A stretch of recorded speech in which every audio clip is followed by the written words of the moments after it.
Patrick Swayze plays the part of Darryl Curtis in Francis Ford Coppola's The Outsiders. In the film, Darryl is the oldest of three brothers whose parents were killed in a car accident. I asked Patrick in an interview what kind of person Darryl is in the film. It's kind of a sad role, a sad character, because as the older brother trying to keep my two younger brothers, Soda Pop and Pony Boy, out of a foster home, in a way, well, not in a way, in reality, I have to give up any dreams or ambitions that I had in my life for becoming something else than a greaser or from the poor side of the tracks. So you're having to run the household more or less. And make the money and be the father and mother, and I'm not even sure I know how to be a man or an adult yet, so, you know, it's like all this responsibility is just dumped on my head. What is your observation of what the movie is trying to say, the underlying message? Number one, I think how incredibly painful it is to grow up as a teenager, and it's never been depicted or been on film in the way that The Outsiders does it, because it's from a teenager's point of view, not from an adult point of view, which I feel makes it very powerful, because it's coming from reality. I don't know if you ought to be in this room. How come? I always come to before, ain't I? Yeah, but, you know, you was in shape before, and you know, you ain't looking so good. You tensed up all the time, you know? Come on, Darry. Let him fight, man. Everyone's tensed up for a rumble. Skin against skin. He ain't gonna get hurt, is he? If you had it to do over again, would you change anything about your character in the film, if you had that opportunity? Not with the way the film is cut together now. If the film was cut together another way, I might bring in a little bit more love for Pony Boy or Soda Pop. Not blatantly, but subtly, you know, within my communication or relationship with him. That would probably be all. I feel pretty good about it otherwise. Patrick Swayze, as well as the entire cast and crew, should feel good about the film. The performances are impressive, and The Outsiders, generally speaking, is an exceptional movie I can recommend you see. I'm Dino Lawley.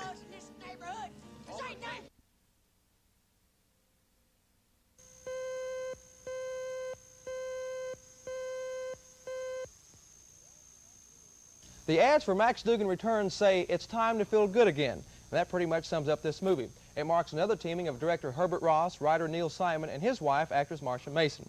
The result is an enjoyable, fun-loving fable that will make you feel good. Marcia Mason is a widow trying to raise a 15-year-old boy, as she says, on a teacher's salary. But they both seem happy and are enjoying life, even with its pitfalls. For instance, Mason's car is stolen on the way to work. Her students' exams were in it. Her refrigerator quits working, and she otherwise has a lot of bad luck. Her son, Matthew Broderick, always seems to be the baseball player who can win the game for his team in the 9th inning. The result? He always strikes out. When Mason reports her car is stolen, she meets Detective Donald Sutherland, a police detective with an English literature degree. Sutherland is amiable and seems perfect in that role. A romance is in the making between Sutherland and Mason, but a few obstacles cloud up things. The biggest one being Mason's long-lost father, Jason Robards, Max Dugan.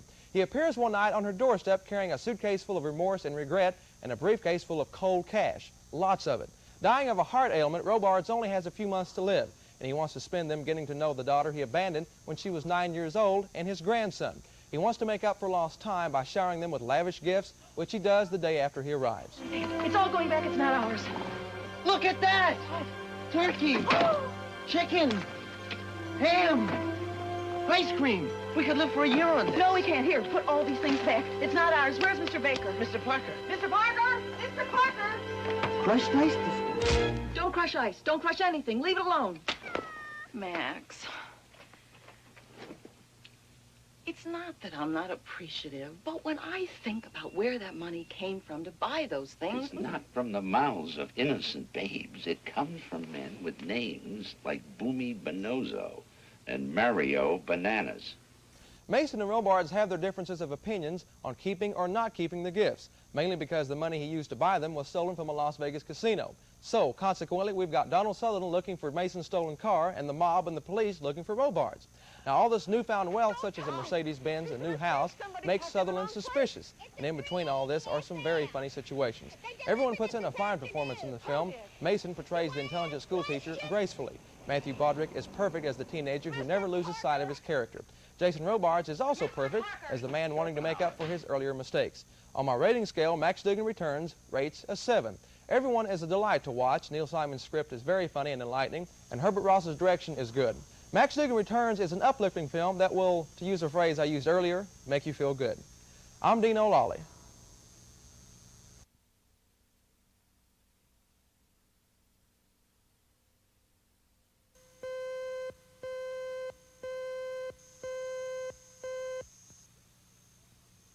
This weekend, if you want to take the entire family out to the movies, my first choice would have to be The Black Stallion Returns. Generally speaking, this sequel may not surpass its awesomely beautiful predecessor, but the love, action, and adventure created this time around makes for an entertaining and enjoyable movie. Kelly Reno is more grown up, and therefore the filmmakers made a different kind of adventure. Reno takes off in search of the horse as its original owner, a tribal chieftain, takes the great stallion back to North Africa. Reno chases the stolen horse and along the way encounters new adventures, alien cultures, noble friendships, and many exciting moments. The Black Stallion Returns is an exciting sequel that's rated PG on their scale and an 8 on mine. Francis Ford Coppola is the executive producer for The Black Stallion Returns, and he is the director of a movie that was made in Tulsa and is based on Susan Hitten's best-selling novel, The Outsiders. Set in Tulsa in the mid-60s, the film shows the teenage conflicts of that time. The Outsiders contains some impressive acting and outstanding photography. Although some flaws hold the film back, such as plot development and continuity discrepancies, The Outsiders is still an entertaining movie that's rated PG, and I give it a 7. Another movie rating a 7 is the Neil Simon comedy, Max Dugan Returns. This is a warmly appealing comedy about a dying crook who returns to his daughter after nearly 30 years. Jason Robards returns to bestow gifts on his daughter, Marsha Mason, and her son, Matthew Broderick. Max Dugan Returns is a cute, entertaining comedy fantasy that's rated PG. Man, Woman, and Child is the name of a contemporary drama starring Martin Sheen and Blythe Danner. Sheen is a happily married professor who suddenly learns he has a 10-year-old son from a brief but past love affair. The film is a bit mushy at times, but it's still an okay film that's rated PG, and I give it a 6.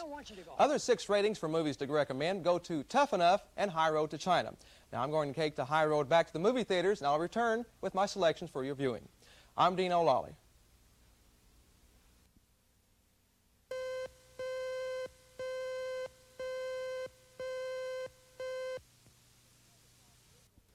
If you never saw the original film, The Black Stallion, you missed a magnificent movie.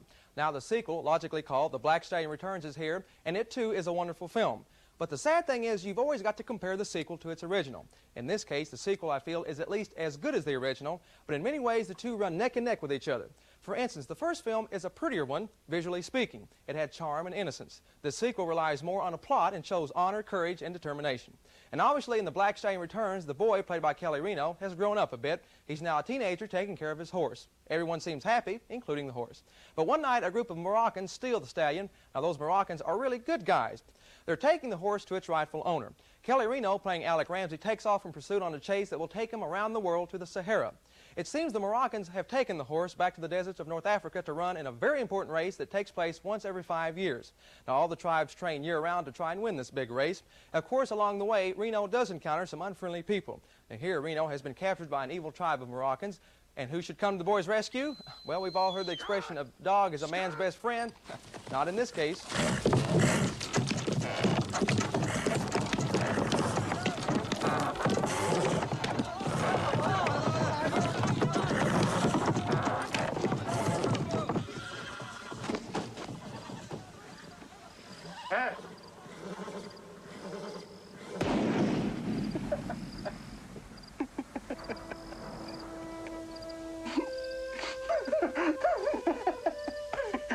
Şeytan net.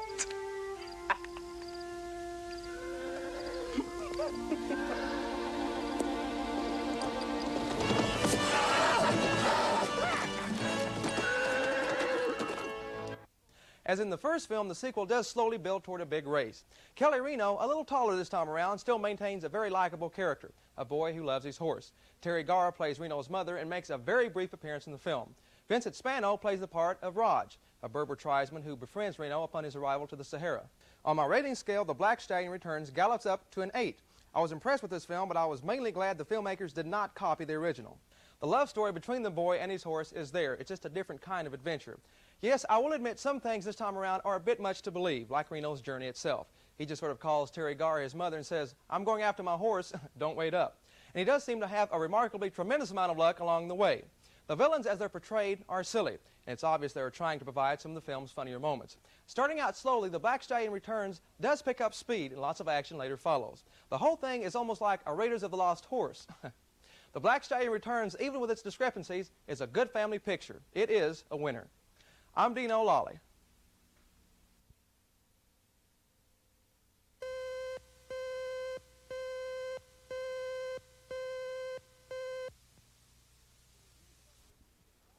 To review some movies, you've just got to be in the right frame of mind. You've got to have the proper setting. So I'll just get comfortable here. It's bumper to bumper, bikini to bikini along the 1.8 miles that makes Fort Lauderdale Strip. Like the celebrated Las Vegas Strip, this is where the action is. For the 250,000 college students who descend there every year, it's time for sun. We've already got the sun. It's time for sand. It's time for surf. Thank you. It's time for suds. Thank you. And it's time for sex. Hello, girls. How are you? Later, girls. Yes, the hazards of the job. That's what the press kit for Spring Break says about the movie. What do I think? I think it stinks. Spring Break is sort of a sun and surf comedy. Yes, there's lots of beer, there's lots of skin, lots of trash, lots of absurd goings-on, and lots of reasons which point to this movie and say, forget it. But I would like to point out that Spring Break is doing all right at the box office. The movie is making money, believe it or not. Now get this, Spring Break actually has a plot. Not only is this the misadventures of 4 young men sharing a room at the Breeze and Seas Motel, but one of the boys, Perry Lang, here on the left, has an ungrateful, crooked stepfather who's also a politician. He hires a detective to find his stepson and bring him back home. In the meantime, we have intellectual dialogue with lines like this. I still don't know where my underpants are. We also have new athletic events. We also have foreign intrigue.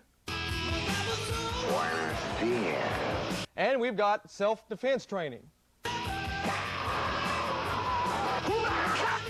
And we've also got a mindless, amateurish sex farce that never worked.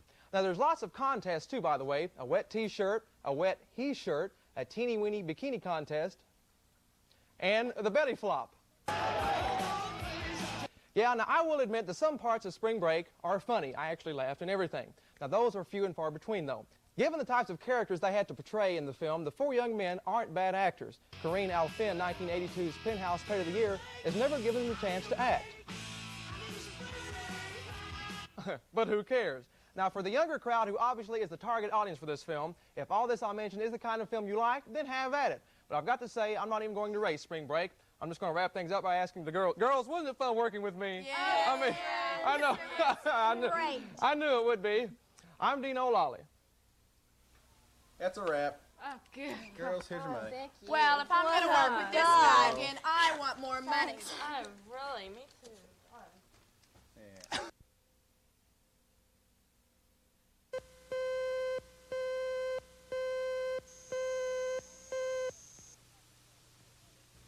We've all come to expect a certain type of film that's written by Eric Siegel, or at least a film that's based on one of his novels. Now, we all remember Love Story and Oliver's Story. Well, Man, Woman, and Child has love, sweetness, and sadness. At times, there's too much sweetness. Things get a little too mushy. And at times, the picture tries too hard to pull those tears out of you. The idea for this film, I think, makes for an interesting premise. Martin Sheen plays a college professor. He's happily married to a literary editor, Blythe Danner. They are almost the perfect family. They also have 2 lovely daughters. Everything is hunky-dory until one day when Martin Sheen receives a phone call from France. The lady he had a brief affair with 10 years ago has been killed in a car accident. The lady was a French country doctor. She's played in a flashback sequence by Natalie Nell. Now, naturally, Sheen is upset, and we can see he is a caring man, but that affair from the past is going to cause some problems for him for the present.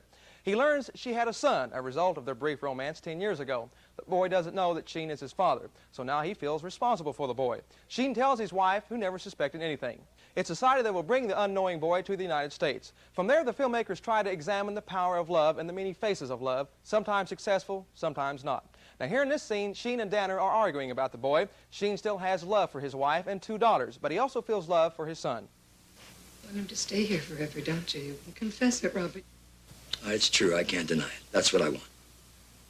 Yeah, I know. Well, I don't know if I can handle it, you know? I can't. Love, there's problems between us, but look, he's only going to be here for, what, almost a week. Can't you give a little bit? Can't you? I mean...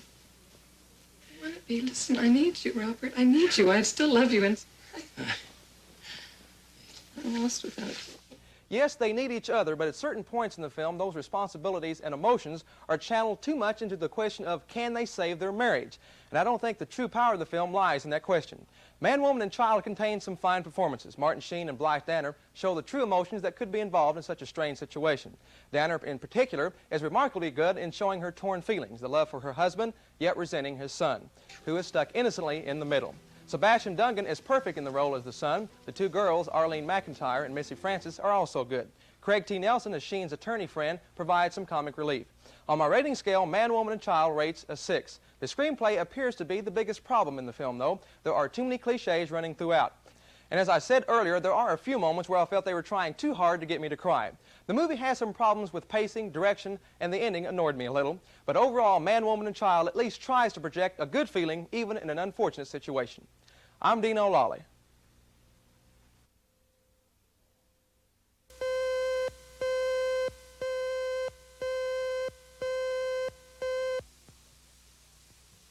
For Best Actor, the nominees are Dustin Hoffman for his performance in Tootsie, Ben Kingsley in Gandhi, Jack Lemmon in Missing, Paul Newman for The Verdict, and Peter O'Toole for My Favorite Year. I predict the sentimental favorite, Paul Newman, will win for his role in The Verdict. Newman plays a down-and-out Boston attorney who takes on a court case that symbolizes his personal redemption. And if Newman does win, I believe it will represent not only his acting ability in this movie, but for all his performances in past films. In the Best Actress category, we've got Julie Andrews for her performance in Victor Victoria, Jessica Lange for Frances, Sissy Spacek for Missing, Meryl Streep for Sophie's Choice, and Deborah Winger for An Officer and a Gentleman. I predict Meryl Streep will win for her mesmerizing performance in Sophie's Choice. No, I used to play, but I... The nominees for Best Picture are Gandhi, E.T. the Extraterrestrials, the public's favorite, Missing, Tootsie, and The Verdict, and I predict Gandhi will win for Best Picture. Gandhi is, of course, the inspirational film about the legendary pacifist leader who freed India from British colonial rule. In the Best Supporting Actor category, we've got Charles Durning for his performance in The Best Little Whorehouse in Texas, Lou Gossett Jr., An Officer and a Gentleman, John Lithgow for The World According to Garp, James Mason for his performance in The Verdict, and Robert Preston for his performance in Victor Victoria. And I predict that Lou Gossett Jr. will win for his performance in An Officer and a Gentleman. In the Best Supporting Actress category, we've got Jessica Lange for Tootsie, Glenn Close for The World According to Garp, Terry Garr for her performance in Tootsie, Kim Stanley for her performance in Frances, and Leslie Ann Warren for Victor Victoria. And I predict Jessica Lange will win for her role in Tootsie.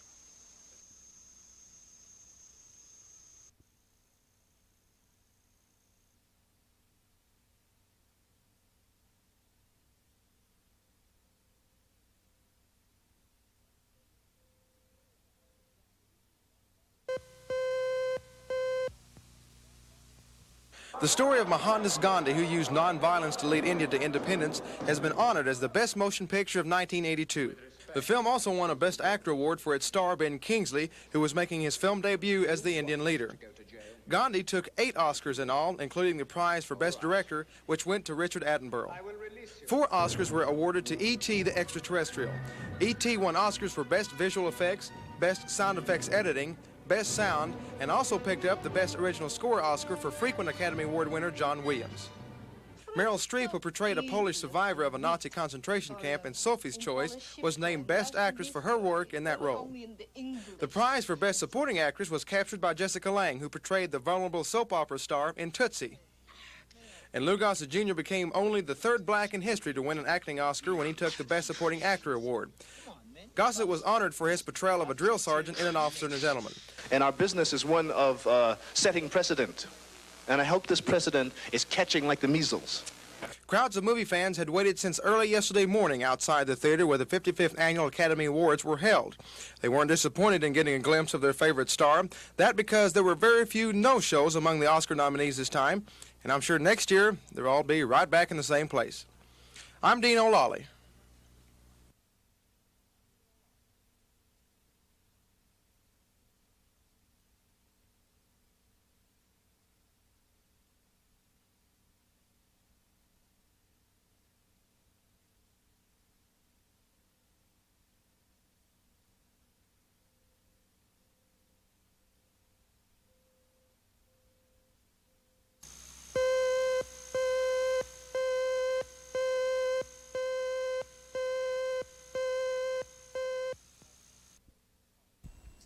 What prompted you to write a book on the history of popular music in Oklahoma?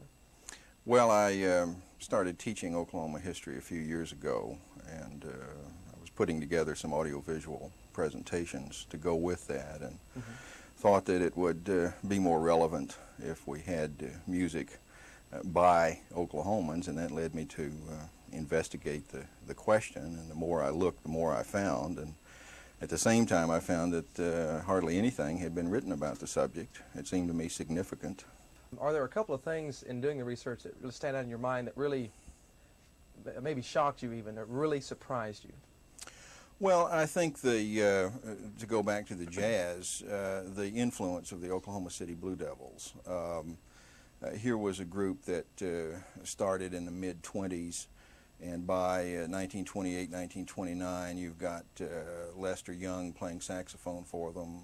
Certainly he was the premier saxophonist in American jazz by the time he died in 1959. Jimmy Rushing was the vocalist. Orrin Page was the trumpet player. Dan Minor, people like that. They were a territory band. They engaged in battles with bands from adjacent states. Also in the book, you talk about some of the more modern artists around, like Leon Russell, David Gates, Hoyt Axton, Patti Page, and people like that. What type of influence do you think they've really had on Oklahoma's culture, musical culture? Well, I'm not sure that that they have had an influence back, but I think the significant thing about many of those people is that they have perhaps conveyed some sense of the cultural environment here, and some feeling of the lifestyle to other parts of the country.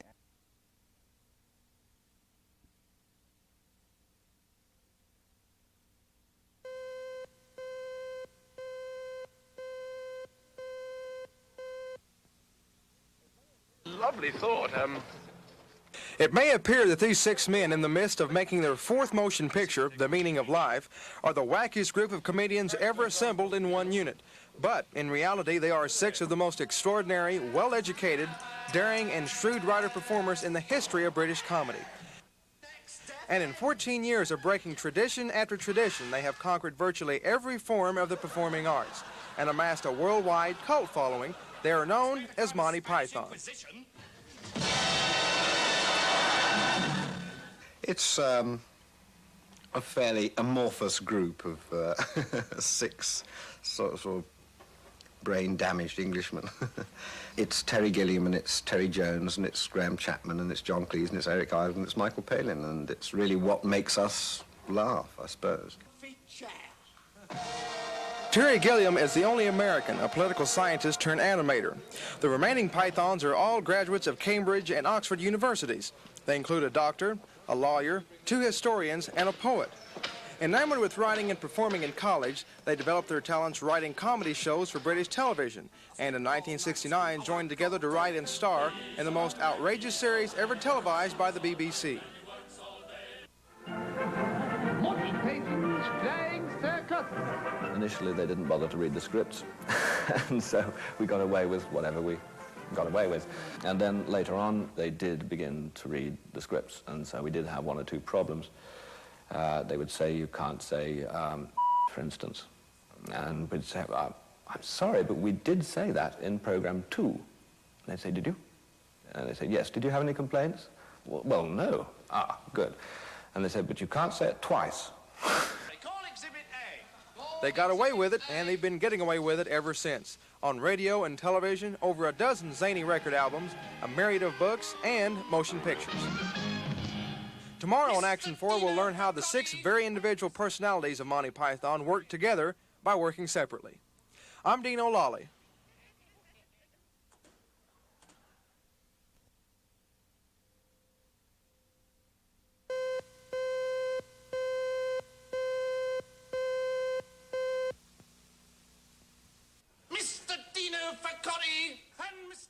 In the world of comedy, the members of Monty Python are considered unique, not just because of their television programs and movies, which have attracted a worldwide cult following, but also because of the way they work. While generally thought of as performers, the group also writes all of their own material. We are writer-performers, in that we write the material, we know the way it should sound, we know the way it should look. So it doesn't really matter whether it's radio, record, TV or movies or stage. We know what the writer intended, so it's easier for us to interpret that and do it. Look, my lad, I know a dead parrot when I see one, and I'm looking at one right now. While writing, the members work individually or in teams of 2, and then gather to grade the material as a group. All 6 have veto power. As for what sets them apart from others, critics credit 2 points: their willingness to break away from the tyranny of the punchline. Do the punchline. What punchline? The punchline. And the animation contributed by Terry Gilliam. I think it gave Python an identity that nobody else had. That was the good thing about it. Because here was this outrageous material going on in this show with amazing, really funny things happening. And yet, by sticking this cartoon images throughout it, suddenly people could recognize it, and it looked different than any other shows that went on. In their new film, The Meaning of Life, the animation has been combined with live action and is more prominent than in any of their previous pictures. While the group rarely agrees on everything, there is one point in which they are unanimous. After 14 years of working together, they still have no leader. You know, there are certain areas where people specialize, but there is no leader to the group. And as soon as a leader emerges, as I say, he will be instantly stabbed in the back. That's a high price to pay for leadership. Tomorrow on Action 4, another look at the Python phenomenon and some candid comments on the difference between being funny and being rude. I'm Dino Lawley.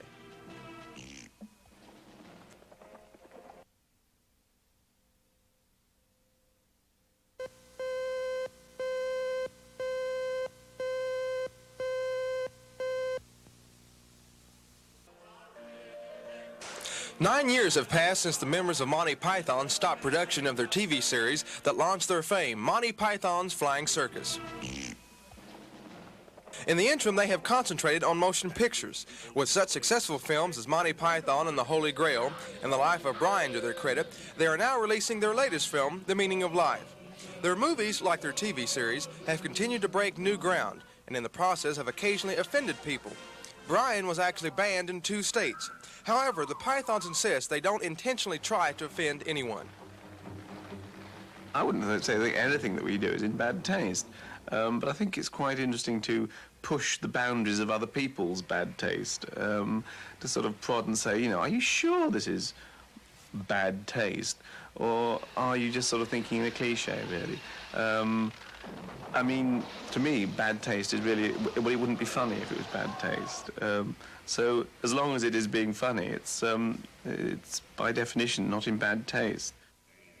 If success has done anything for the members of the group, it has allowed them to pursue other interests outside the Python banner. Michael Palin and Terry Gilliam, for example, created the recent hit film Time Bandits. John Cleese wrote and starred in the recent BBC TV series Fawlty Towers, which is now being copied on American television. They write books, direct plays, and are involved in a myriad of other projects. As a group, they still have their cult following, but their appeal may well broaden as a result of The Meaning of Life. I think we can go bigger than we've gone before, and I think this film will reach a bigger audience than anything else that we've done. But I think there's necessarily a limit, because unless we start making a conscious attempt to simplify the humor and to play down, which none of us would ever want to do, I don't think we can ever get to a mass audience. It doesn't distress me at all. Tomorrow, the Pythons will attempt to answer the ultimate question, what is the meaning of life, in several settings, including the Sea World. I'm Dino Lawley.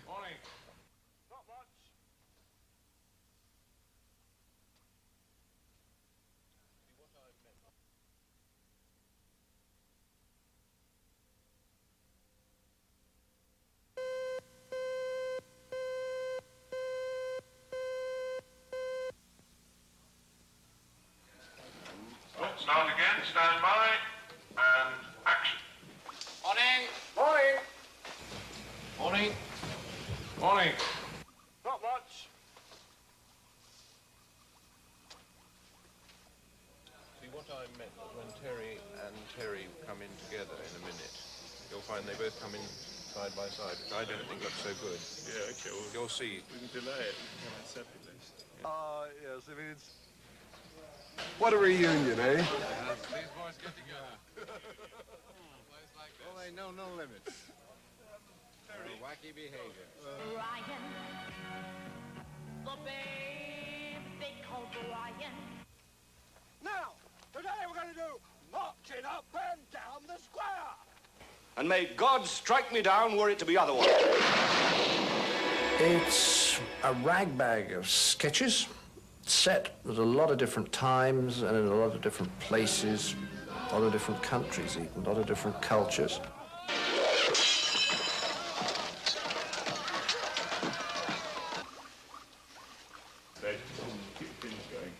What's it all about?